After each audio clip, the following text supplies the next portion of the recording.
तीसरा है देश की न्यायपालिका, जिस न्यायपालिका में आपको न्याय मिलेगा। आदिवासियों पर उत्पीड़न हो गया, दलितों की पिटाई हो गई, मुस्लिमों के साथ अन्याय अत्याचार हो गया, ओबीसी की हकमारी हो गई।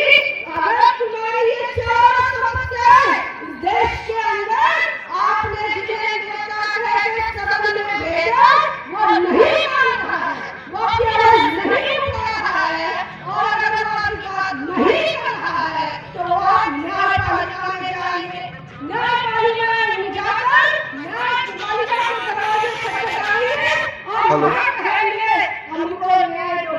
और इसीलिए आपको न्यायपालिका में भी जाना पड़ेगा, आपको जजेस बनना पड़ेगा, आपके समाज के वकीलों की फौज तैयार करनी पड़ेगी। लेकिन साथियों, बड़े दुख इस बात का है कि आज कॉलेजियम सिस्टम से हर एक जज अपने भतीजे और भाइयों को ही जज बनाना चाहता है, इसके अलावा किसी को नहीं। और इसी वजह से न्यायपालिका में हमें न्याय सही नहीं मिलता। इसका बड़ा उदाहरण आपको बताएं, इस देश के अंदर ओबीसी समाज 50% से अधिक, ये 50% से अधिक है। ये साइमन कमीशन की रिपोर्ट के बाद, मंडल आयोग की रिपोर्ट के बाद, काका कालेकर की रिपोर्ट के बाद ये पता चला कि ये 50% से अधिक है।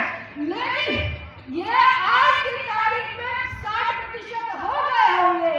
लेकिन ये रिजर्वेशन अगर बात करें, इनके लिए जो जगह है, चाहे नौकरियों की हो, चाहे डॉक्टर बनने की हो, चाहे इंजीनियर बनने की हो, चाहे मास्टर बनने की हो, चाहे चपरासी बनने की हो, इनके लिए 60 जगह नहीं होती। इनके लिए 60 जगह नहीं होती क्योंकि इनको आरक्षण जो है वो 27% दिया जा रहा है। तो 60% लोगों को 27% रिजर्वेशन देने का फैसला किसका है? इस देश की न्यायपालिका है। और न्यायपालिका में ये फैसला कौन लेता है? वो सवर्ण जजेस देते हैं, जो सवर्ण न्यायाधीश बने हैं वो देते हैं, ताकि ओबीसी समाज शैक्षणिक रूप से पिछड़ा रहे, ओबीसी समाज आर्थिक रूप से पिछड़ा रहे, ओबीसी समाज हर हाल में पिछड़ा रहे। और यही कारण है बाबा साहब कहते थे ये संसद पर कब्जा करो, न्यायपालिका पर जाओ, मौके की जगह जो है उसे हस्तगत करो। बाबा साहब इस देश के अंदर मीडिया की भूमिका निभाई।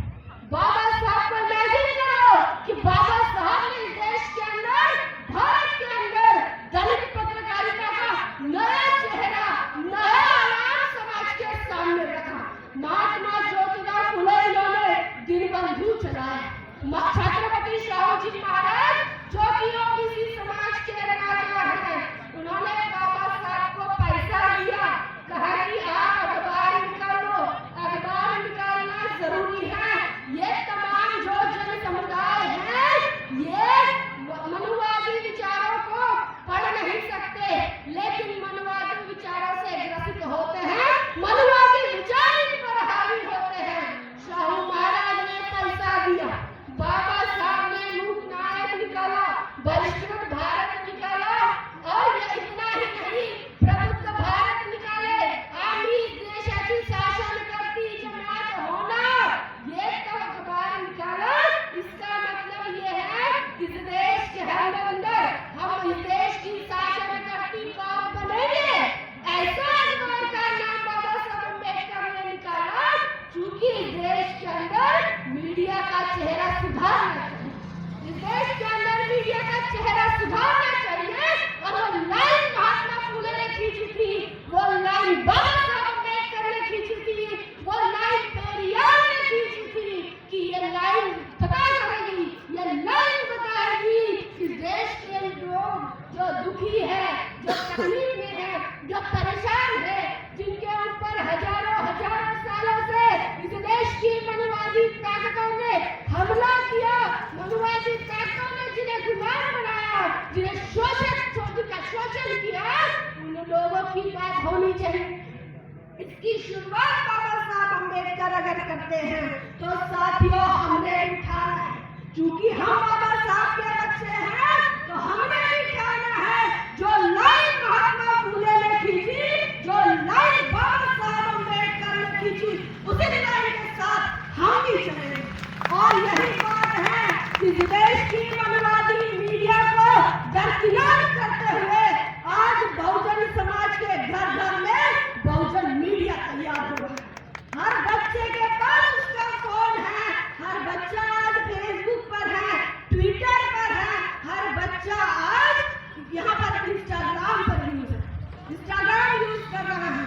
इसका मतलब ये है कि हमारे पास एक वेपन आ गया है, एक हथियार आ गया है और इसी हथियार से हमें देश के लोकतंत्र की रक्षा करनी है।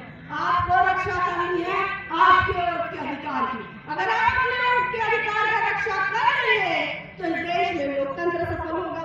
चोरी से आपका जो वोट चोरी होता है उससे बचाना है, आपका जो वोट खरीदा जाता है उससे बचाना है, दारू में बिक जाता है उससे बचाना है, पैसे में बिक जाता है उससे बचाना है।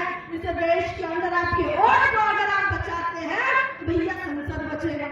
इस देश के अंदर लोकतंत्र को बचाना है, मीडिया को बचाइए। हमारे जैसे ये हमारे साथी देखिए, ये तमाम लोग कम साधन संसाधन में काम कर रहे हैं। हम खुद कम साधन संसाधन में काम कर रहे हैं।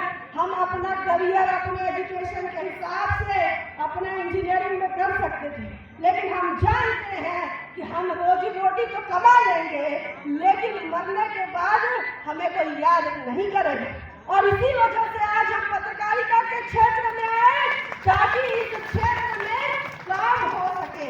और किसी पत्रकार ने हमसे कहा, इस देश के अंदर जिसे आप बड़ा अच्छा नाम से जानते हैं, शंभू कुमार सिंह, जो कि नेशनल दस्तक के पत्रकार, उन्होंने हमें सलाह दी कि अगर आप चाहते हैं बदलाव हो, मैं अकेला कैसे करूं, मैं अकेला मीडिया बनकर करूं कैसे?